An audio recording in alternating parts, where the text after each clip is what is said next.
یہ سرکار دو عالم صلی اللہ علیہ وسلم کی دعائیں بھی ہمیں تعلیم دیتی ہیں کہ جب بھی نیا چاند طلوع ہوتا، نیا مہینہ شروع ہوتا، حضور دعا کرتے. کیا دعا کرتے؟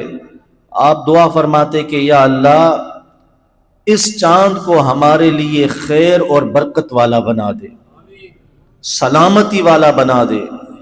یا اللہ بالتیمن برکت والا، والسلامتی سلامتی والا، ظاہر اور باطن کی سلامتی والا بنا.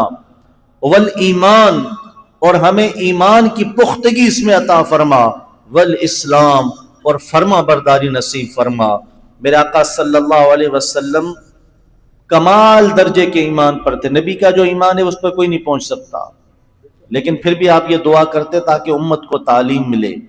نیا چاند دکھے تو یہ دعائیں کرو، تو جب نیا سال آئے تب بھی یہ دعا کرو، اور اللہ تبارک و تعالیٰ سے خیر اور عافیت کا سوال کرو.